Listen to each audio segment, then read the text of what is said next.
Okay, I'm going to show you the paints that I'm using, simply because you may want to use something similar to this. I'm not an expert at painting or paint modeling to make them look fancy. I'm more concerned about the flight capabilities, but I do like the models to at least look good, so I don't put a tremendous amount of effort into the painting. Nevertheless, I do like the models to look good. So what I'm going to do is show you what I use. This is probably the most important type of primer I've ever found. I saw this on a video. I don't remember where it was, what video it was. This is Rust-Oleum, but this is a filler primer. When you spray this onto the balsa wood and the paper, it first soaks in, and somehow it levels itself out. So all the imperfections, any of the little rough spots, the pores in the balsa wood, they tend to seal up, and you get a very, very smooth coat. Very, very important spray. Again, I've only found this. It comes in gray. I think it comes in white, but I've never seen it in the white. The only place I've found this is at Home Depot. I've not found this at any other hardware stores. So again, this is an important primer. I'll talk about this in a moment, why I'm going to be using this. Another primer.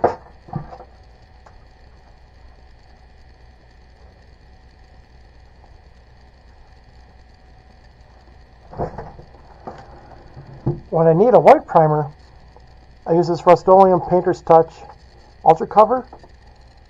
Both these primers, all you do is spray, go, and you're done. Very, very light coat. That's all you need. You typically don't need only one coat. Very seldom have I ever used two. So white primer and gray primer are the primary two things that I use. I'm going to describe in a minute when you use each of them. This paint works very, very nice. It's the Rust-Oleum Painter's Touch Paint Plus Primer. Now, you might think, well, this has primer. Why do I need these? The reason is these are filler primers. The filler primers allow you to fill in little minor imperfections, but you can also sand this stuff. When you sand, you can when it dries, it's really hard, and you can sand this. So if you have some problems with the surface, like fuzzy or maybe wrinkled, you can spray it and then sand it down. So these two are very, very important. This primer really is more about bonding the paint. So these two are always used for, and I'll show you in a moment, explain in a moment what they are. For my nose cone, I'm going to go ahead and use this black. So I'm going to make my nose cone black.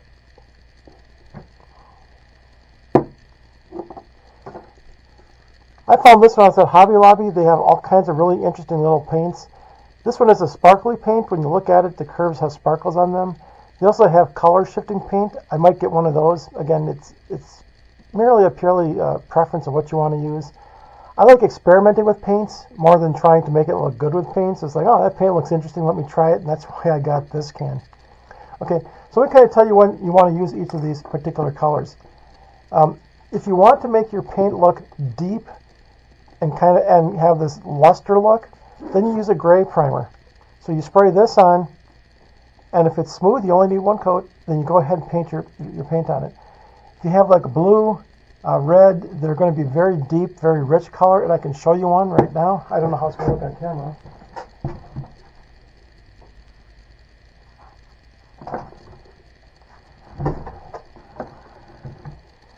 This High Flyer, I built this one, I launched this one at Hughes. I built it like 2 or 3 days beforehand. You can see the sealing primer, how it really seals the fins. And along the fin edges, there's no gap. It's just like it soaks in everywhere, and then it levels itself out. A really incredible spray. So this is the gray stuff, but notice I put blue over it, and look how deep and rich the blue looks. And the same thing with the nose cone. I used a red, and it's got a very deep, rich red color. So if you want your colors to be really deep, really rich looking, you have your last coat being the gray primer. On the other hand, if you want your colors to be bright, vibrant, you call it lipstick colors as they call them, then you use the white primer. So the white primer will give your paint a more bright look, more reflective look, whereas the gray primer will give it a deep, not kind of like a dark hue, rich look to it. So for me, again, I'm going to use the black, so I'm going to use the gray primer, followed by the black for the nose cone, and that's right here. What I do is I attach my nose cones to a piece of PVC pipe, and then I spray it. Now what's interesting is I have a drying rack, which is nothing more than a piece of PVC with an end cap screwed into a piece of wood, a couple of T parts. So basically I just stick it in, and I spray it and just stick it in there and let it dry. Now if you notice, look how smooth this is. This is just incredibly smooth. And this is just one coat of the gray primer. That's all it takes. And again, a very, very smooth nose cone. Very, very important stuff. So this can be sprayed black. I'm also going to use the gray and then spray this for the body. The tail cone, I'm just going to use a standard little tester's paint bottle and just paint that with a brush. And then I'm going to be done. And that's about it. So again, I'm not an expert in painting, but I have found paints that work really, really well. If you're going to use 2 coats, or you think you might want to use 2 coats, if you want to use a white coat, rather than using white, use the gray coat first, and then spray it with white.